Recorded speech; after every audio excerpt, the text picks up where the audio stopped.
네, 안녕하세요. 심학사 인사드렸습니다. 이번 시간은요, 지난 영상에서, 한 이제 구독자분께서 셀트리온도 관세에서 자유로울까요? 지금 이제 관세 전쟁이죠. 미국이 선포한. 이 부분에 따라서 이제 많은 업종이 영향을 받고 부정적인 영향을 받고 있는 거 사실입니다. 그리고 그게 단실 내에 끝나는 이슈는 분명 아닐 것입니다. 그렇기 때문에 한국 기업들에 대해서도 이 영향권에서 어떤 이제 그 흐름들을 가질지가 굉장히 관건이 될 텐데요.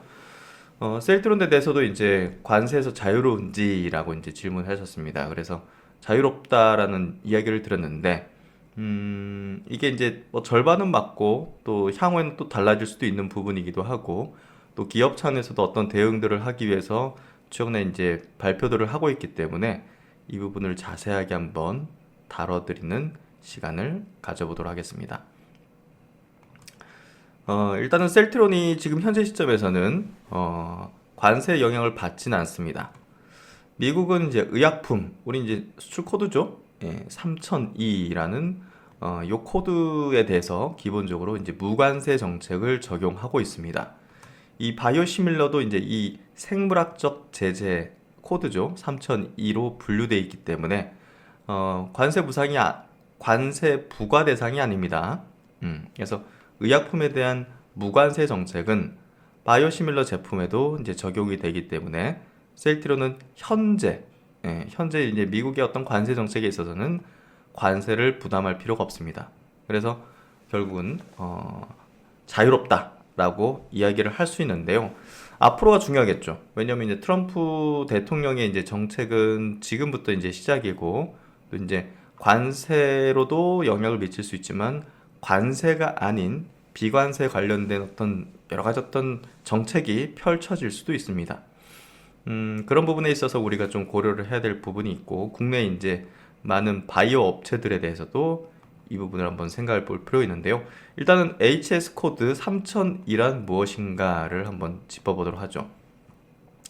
이 HS 코드 3002는 기타 생물학적 제재를 뜻하는 코드입니다. 국제적으로 사용되는 이 코드에서 의약품과 관련된 제품을 분류하는 기준 중 하나다라고 보시면 될 것 같고요. 세계 각국이 수출입을 관리하기 위해서 사용하는 상품의 표준화된 분류 체계로 6자리 숫자로 이루어져 있으며 각 숫자는 특정 제품군을 대표한다. 그래서 이 시스템은 70년대 초반에 세계 관세기구 WCO가 도입을 했고요. 의약품 및 바이오 의약품도 이에 포함된다라고 보시면 됩니다. 이 범주는 주로 이제 생물학적 제재를 포함을 하는데요. 생물학적 제재는 사람, 동물 또는 미생물로부터 유래된 의약품을 의미합니다. 뭐 단백질 뭐 제재죠. 대표적인 게 이제 뭐 백신, 항체, 혈액 제제, 호르몬, 인슐린, 백혈구, 뭐 이런 이제 사람 혹은 뭐 동물, 그게 이제 미생물, 그런 어떤 제재로서 바이올로직이죠. 바이올로지컬. 이런 부분에 포함되는 물질들이 이 코드라고 보시면 될 것 같고, 무관세 정책이다라고 보시면 됩니다. 바이오시밀러 제품도 아시다시피 이제 이제 대부분 지금 항체잖아요. 예. 단백질, 생물학 제제로 만들어지는 것이고, 기존의 생물학적 제제와 동일한 효과를 내는 약품이라는 거죠. 그래서 이제 예를 들어 셀트론이 생산하는 바이오시밀러 의약품들이 바로 이 범주에 속한다고 보시면 됩니다. 많은 나라들이 이 생물학적 제재에 대해서 무관세 정책을 적용하거나 세금의 혜택을 제공하고 있습니다. 왜냐하면 자국민에게도 매우 중요한 어떤 그 생명에 이제 영향을 미치는 그런 이제 부분이기 때문에 이걸 뭐 관세로서 이렇게 정책을 펴는 거는 우리가 이제 합리적으로 생각하더라도 이제 아닌 거죠. 공공의 건강을 위해 제약 산업을 지원하고 생명과학 기술 발전을 장려하려는 목적이 있다 해서 아까 보셨듯이 백신 등 또 단백질 치료제, 항암제 같은 거, 면역 치료제 등 호르몬, 이제 인슐린 같은 거, 성장 호르몬 같은 게 여기에 이제 포함된다고 보시면 될 것 같습니다. 그래서 미국은 이제 중국산 의약품에 대해서는 고율의 관세를 부과했지만 한국산 바이오 의약품은 그 대상이 아니라는 측면에서 셀트론의 경우 추가적인 세금 부담이 없다는 걸로 이해를 할 수 있고요. 그렇다면 향후 관세 영향에 대한 가능성을 한번 분석해 보도록 하죠. 예, 지금은 무관세지만 향후에 어떻게 될 수 있는 거니까요. 미국의 이제 보호무역주의 강화 가능성을 좀 염두에 둘 필요 있습니다. 미국이 자국 내 제약 산업을 보호하기 위해서 비관세, 관세가 아닌 비관세 장벽을 강화할 가능성이 있습니다. 특히 미국 내 바이오 의약품 생산을 촉진, 지금 모든 공급망을 미국으로 들이려고 하는 상황이잖아요. 이 정책 자체도 그렇고, 야 관세 관세 매기 싫으면 미국 땅에다 만들어라 이 얘기잖아요 지금. 그래서 미국 내 바이오 의약품 생산을 촉진하기 위한 정책이 도입될 경우 해외에서 생산된 바이오 시밀러 제품에 대한 규제가 강화될 가능성이 있다는 거죠. 예, 이 이제 상당히 있습니다. 최근 미국의 바이 아메리카 정책 기조가 강화되면서 의약품, 바이오 제품의 현지 생산을 요구하는 방향으로 정책이 변화할 가능성이 있다는 겁니다. 그래서 이제 미국 내 생산 시설 유무에 따른 관세 및 규제 변화 가능성. 그래서 현재 셀트로는 미국 내 생산 시설이 없죠. 예. 삼성 바이오로직스도 마찬가지로 한국에서만 생산 시설이 있죠. 따라서 미국이 현지 생산을 유도하는 정책을 펼칠 경우에는 불리한 환경에 놓일 가능성이 있습니다. 예를 들어서 미국 내에서 제조된 의약품만 정부 조달 대상 등의 정책이 도입될 경우, 뭐 보험 혜택이라든지 여러 가지 그런 것들이 미국 내에서만 제조된 의약품에만 해당이 되면 한국에서 이렇게 지금 수출하는 거잖아요. 이런 것들은 좀 불리한 입지에 처하겠죠. 그래서 우리가 이제 셀트리온의 바이오시밀러 뭐 경쟁 대상 뭐 기업으로 치면 뭐 암젠 같은 기업들이잖아요. 예, 그런 기업들이 이제 유리한 입지에 이제 들어갈 수가 있다는 거죠. 미국에서 판매되는 바이오시밀러의 경쟁력이 약화될 가능성이 있는 겁니다. 그래서 이제 한미 FTA 및 글로벌 무역협정의 변화를 한번 볼 때 일단은 FTA 자유무역협정이에요. 그래서 이제 이 한국산 의약품은 미국으로 무관세 수출이 가능한 상황입니다. 하지만 FTA 개정을 지금 각국에 이제 요구하려고 하는 상황에 놓여 있죠. 네, 개정될 수도 있는 거예요. 그래서 이제 무역 분쟁을 또 발생시킬 경우 바이오 의약품까지 직접적인 영향을 받을 가능성도 존재한다는 겁니다. 특히 미국이 특정 국가와 FTA를 개정하거나 새로운 보호무역 정책을 도입한다면 한국 바이오 기업들도 이에 대한 영향을 받을 가능성이 있습니다. 결론적으로 현재는 영향은 없습니다. 그러나 미래는 불확실한 겁니다. 단기적으로 한 3년 내로는 사실 현재 미국의 바이오 의약품 관세 정책이 유지될 가능성이 높은 흐름이죠. 예. 셀트로는 뭐 관세 영향을 받지 않을 가능성이 높지만 중장기적으로 볼 때는 미국의 보호무역의 기조가 강화되면서 또 FTA 개정 가능성까지 열리게 되면 뭐 올해 이제 만약에 FTA 개정 막 한다 막 이런 얘기 나오면 개정은 나중에 이제 한참 뒤에 하겠지만 영향권에 있을 수 있는 거죠. 그래서 바이오시밀러 정책 변화 등도 이제 리스크로서 존재하고 있다는 부분이고요. 그러면 셀트론에게 필요한 전략은 무엇이냐? 현재 상황은 일단 미국 내 생산 시설이 없다는 겁니다. 전부 다 인천 송도에서 제품을 생산해서 수출하고 있죠. 그리고 이제 미국 내에서 파트너사, 화이자, 테바 등을 통해서 유통 판매 방식으로 시장에 진출하고 있는 상황입니다. 일단 중요한 건 관세라는 거는 생산 시설이 어디 있느냐의 이제 문제인데요. 지금 한국에만 있다는 거죠. 뭐 어떤 전략이 필요하느냐? 미국 내 위탁 생산, CMO, CDMO 기업과 파트너십을 검토하는 겁니다. 자체 공장을 건설하는데 엄청난 시간과 비용이 들 거 아니겠습니까? 그럼 이제 미국 내 바이오 약품 생산 업체와 계약을 맺는 거죠. CDMO 관련된 쪽하고 미국 정부의 정책이 미국 내 생산된 바이오 시밀러만 보험 적용 대상 같은 방향으로 변화될 경우 CMO를 통한 현지 생산이 대안이 될 수 있다는 거죠. 그래서 이제 미국 내 직접 생산 시설 건설 검토 혹은 인수할 가능성을 열어두는 게 필요할 수 있습니다. 지금 현재 셀트론에게 필요한 전략은 이런 게 필요할 수 있죠. 장기적으로 미국 시장 점유율이 커지고 미국 내 생산이 비용 정책 면에서 유리해질 경우, 그런 것들 따졌을 때, 계산기를 두들려 봤을 때 현지 공장 설립을 검토해야 할 겁니다. 그래서 미국에서 직접 생산한다면 뭐 무역 분쟁 상관없죠. 예, 안정적으로 공급할 수 있는 공급망을 구축할 수 있고, 어떻게 보면 완전 중국의 점유율을 다 싹 쓸어가는 형태가 될 수 있다는 거죠. 위기는 곧 기회입니다. 예, 위기는 기회와 동시에 있는 것이죠.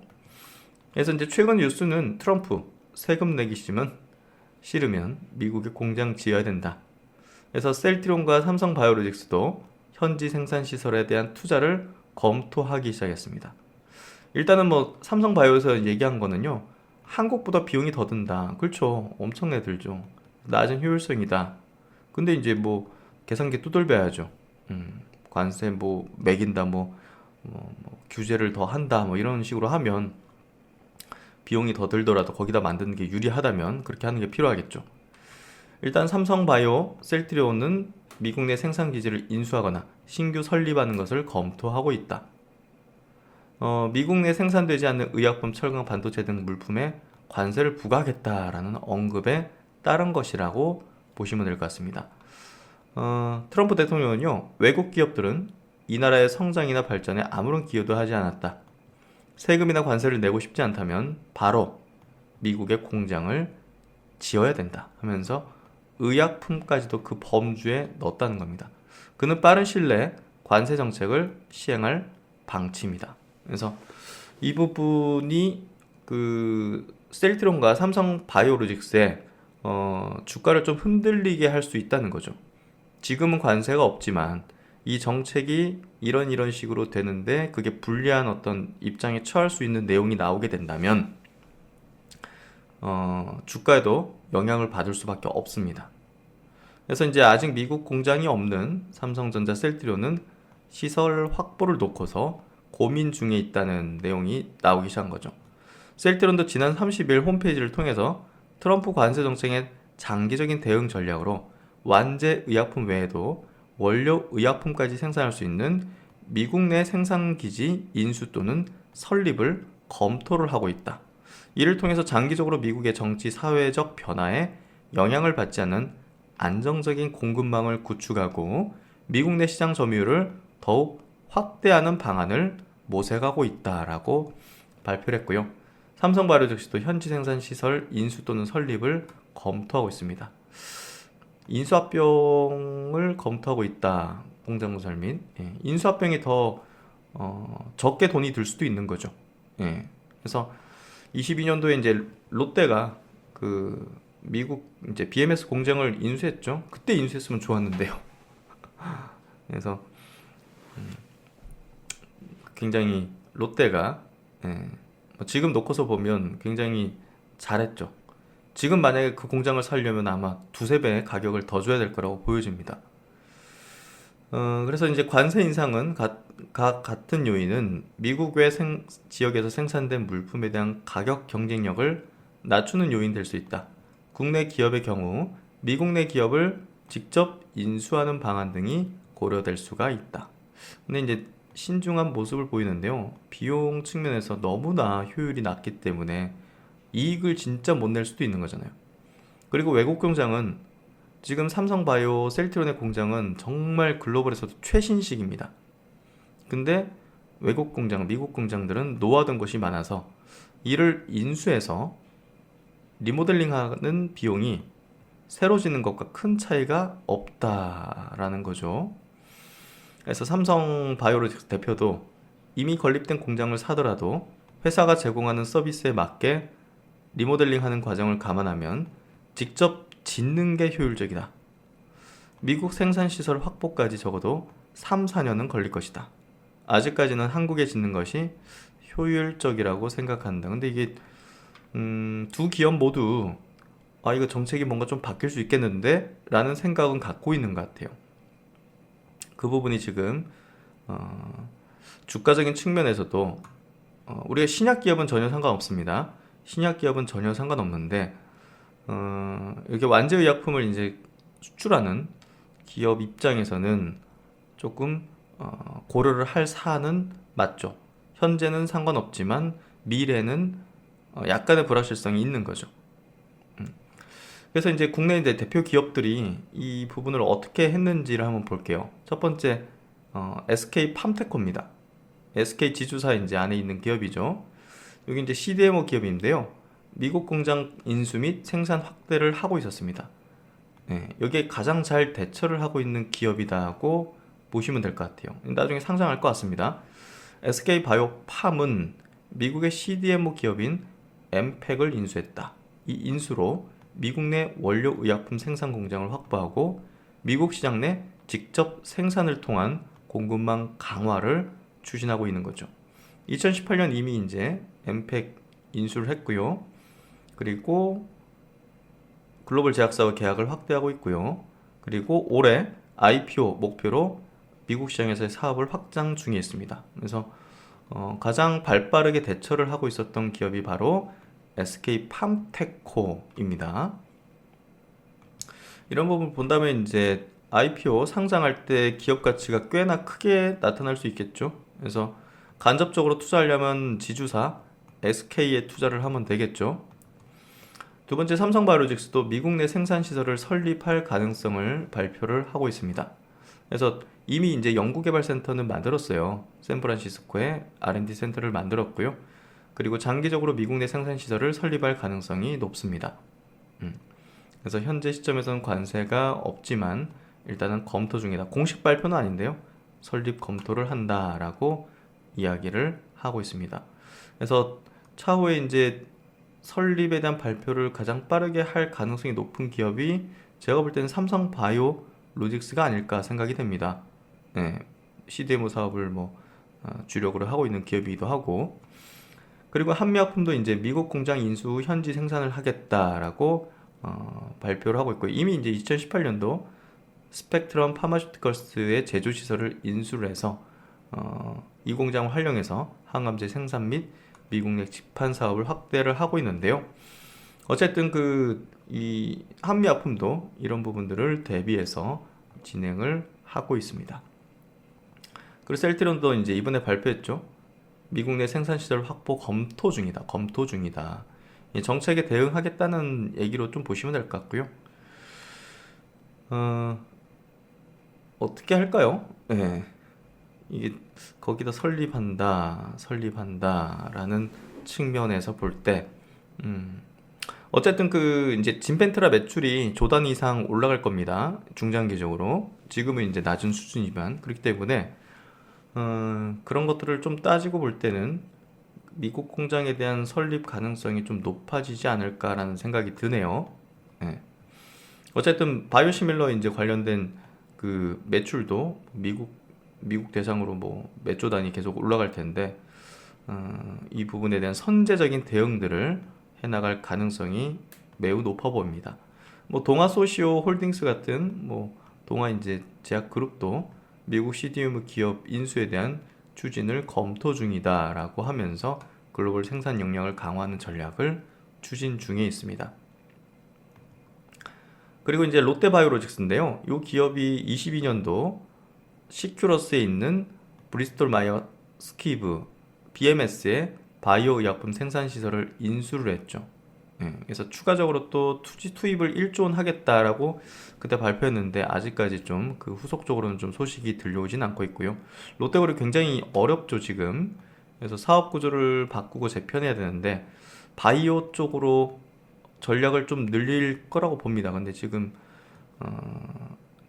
재무적으로 좀 어려운 상황이기 때문에 여력이 있을지는 좀 모르겠지만 어쨌든 BMS를 공장을 인수를 해서 전략적인 어떤 기지로 확보하고 있는 부분은 있습니다. 그래서 이번 미국의 어떤 현지 생산 강화 정책에 대응할 수 있는 기반은 마련했다. 만약에라도 롯데가 이거 지금 자금 사정이 너무 어려우면 이거를 뭐 팔아버릴 수도 있겠죠. 예, 뭐 국내 기업에 조금 더 파는 게 낫겠죠. 그래서 글로벌 CDMO 시장 본격 진출을 선언한 것이고 결국은 2030년까지 글로벌 탑 CDMO 기업으로 성장하겠다는 것이 목표입니다. 미국 내 공장을 운영하면요 FDA 규제 대응이 용이하고 글로벌 제약사들과 협력 확대가 가능하죠. 그만큼 이제 관세 부과에서 완전하게 자유롭기 때문에 뭐 그런 부분에서 글로벌 제약사들이 선호할 가능성이 높은 거죠. 그래서 이제 롯데바이오로직스 같은 경우는 지금 상당히 전략적으로 이제 움직였다고 생각이 되고요. 그런 부분에서 후속적으로 지금 뭔가 진행하는 게 필요한데 그런 것들은 아직 나오고 있진 않는 것 같습니다. 그러면 이제 우리 뷰티 쪽 있죠, 뷰티. 이제 화장품 말고 화장품은 나중에 한번 다뤄드릴 텐데요. 화장품도 뭐 큰 걱정하실 필요는 없습니다. 관제 쪽에서는 일단 뷰티 디바이스 의료기기가 지금 글로벌 시장에서 굉장히 좋은 성과를 내고 있고 또 국내에서도 주가적으로도 굉장히 좋죠. 파마 리서치라든지 뭐 휴젤도 있고 신규 상장한 APR도 있습니다. 이런 기업들 아주 우리가 또 좋게 보고 있고 또 계속적으로 커버링 드리고 있는데요. 미국 관세 영향은 어떤 게 있을까? 두 기업의 관점에서 한번 좀 보도록 하죠. 일단 APR을 먼저 보도록 하겠습니다. APR 같은 경우는 알다시피 그 개인용 이제 뷰티 디바이스, 에스테틱 의료기기를 갖고 있고 또 코스메틱 브랜드, 화장품을 이제 팔고 있습니다. 오늘 이제 여기서는 이제 그 의료기기 관점에서 이야기를 좀 하도록 하죠. 미국 매출이 굉장히 급성장하고 있습니다. 그리고 이제 이 흐름이 이제 글로벌 뷰티 시장의 확대로 이제 이어지고 있는데요. APR의 제품은 크게 두 가지 카테고리입니다. 뷰티 디바이스하고 화장품인데요. 일단 뷰티 디바이스는 HS 코드가 8543 9018입니다. 화장품은 3404고요. 어쨌든 뷰티 디바이스 이 두 가지 코드는 미용 목적의 전자기기로 분류가 되고요. 미국은 뷰티 디바이스 및 의료기기 제품에 대해서 0에서 5%의 관세율을 적용하고 있습니다. 그래서 낮은 수준이기 때문에 큰 어떤 영향도를 가지진 않는데 뭐 우리나라는 또 FTA를 맺고 있기 때문에 무관세 혜택을 받고 있는 상황입니다. 결론적으로 보면 APR의 뷰티 디바이스는 현재 미국 수출 시 관세에 대한 부담은 없습니다.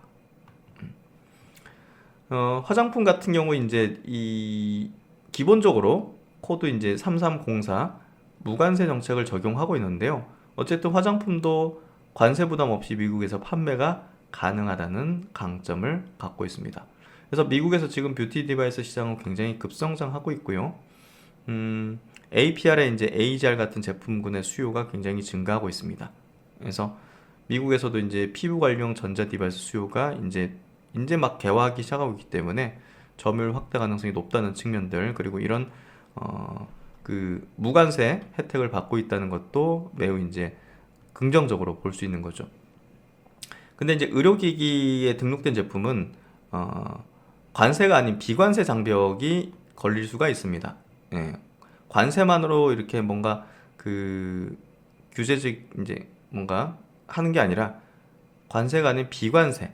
예. 이제 FDA 규제를 받을 가능성이라든지 인증 절차가 까다로워질 수 있는 이런 부분들이 걸릴 수 있다는 거죠. 충분히 그럴 수 있는 거죠. 트럼프 대통령 입장에서는. 그래서 일단 결론적으로는요. 미국 시장 관세 영향은 무관세 적용이다. 의료기기, 화장품 모두다. 하지만 차후에 장기적으로는 FDA의 규제 변화가 인증 절차 강화될 가능성 이런 부분 때문에 비관세 장벽의 가능성은 열려 있다. 일단은 크게 무리는 없다 판단됩니다. 두 번째 이제 파마 리서치입니다. 여전히 신고가 흐름을 내고 있는 어떻게 보면 뷰티 쪽의 이제 탑픽이죠. 리쥬란 재생 의료 바이오 제품, 의료기기 또 화장품 이렇게 판매를 하는 기업이죠. 레쥬란, PDR랜. 미국 시장에서 이제 스킨 부스터 이 재생 의료 제품 확대가 예상이 되고 있습니다. 그래서 재생 의료 주라제는 HS 코드 3004 조제된 의약품, 의료기기는 9018 주사기 필러 등 의료기기, 더마 코스메틱 이제 의료용 이제 화장품 같은 이쪽 3304 이렇게 이제 분류가 되고 있고요. 재생의료 이제 리쥬란 같은 경우도 미국 수출 시 관세 부담이 없습니다. 무관세 적용됩니다. 3004 코드. 그리고 의료기기, 뭐 필라, 스킨부스터, 히알루론산 주사제 이런 것도 의료기기 9018로 분류되고요. 무관세 적용입니다. 한미 FTA 이제로 인해서 다만 이제 뭐 비관세 장벽의 가능성이 있지만 일단은 무관세입니다. 더마 코스메틱 기본적으로 무관세입니다. 따라서 리쥬란 화장품 라인 쪽도 미국 시장에서는 관세 부담 없이 판매가 가능하다는 거죠. 그래서 이제 미국 시장은 이제 막 또 스킨부스터라든지 재생의료가 성장하고 있는 초기 지점에 있습니다. 그래서 결국은 앞으로 인기 있는 시술로 자리 잡으면서 판매가 증가할 걸로 예상이 되고요. 어쨌든 뭐 규제 강화 같은 속성은 있지만 아직까지 뭐 그런 어떤 제스처는 없는 상태다 이렇게 보시면 될 것 같고, 아까 이제 APR과 마찬가지로 결론적으로 무관세 적용돼서 미국 수출 시 관세에 대한 부담이 없다. 규제 변화가 있다면 비관세 쪽에서 작용할 가능성이 있다. 그래서 미국에서 스킨부스터 재생의료 시장이 확대될 가능성에 수혜를 보는 기업으로 보시면 될 것 같습니다. 그래서 종합적으로 이제 바이오 헬스케어 쪽은요, 현재 시점에서는 무관세 영향이 없다. 하지만 차후에 비관세적인 측면이라는 정책적인 변경은 가능할 수 있다. 그리고 삼성바이오 셀트리온 같은 경우는 현지 공장 인수 내지는 설립에 대한 검토를 하기 시작했다. 뭔가 변화가 있을 수 있다고 판단을 하고 있는 것 같습니다. 그래서 그런 부분들을 우리가 체크를 하면 될 것 같고요. 네, 일단은 뭐 그 후속적으로 이제 의약품을 또 꼽아서 트럼프 대통령이 얘기를 했기 때문에 어떤 게 또 나올지 또 우리가 알 수는 없어요. 그래서 그게 우리가 좀 부담스러울 수 있는 부분인데요. 조금 더 제가 볼 때는 메리트적인 측면에서는 신약 쪽이 아닐까 싶습니다. 대표적으로 이제 우리가 알테오젠, 뭐 리가캠, 뭐 유한양행, 뭐 루닉 같은 기업도 이제 마찬가지겠죠. 그런 기업들이 조금 더 부담이 더나 적은 그런 영역이 아닐까 생각이 되고요. 네, 이번 내용도 많은 도움이 되시길 바랍니다.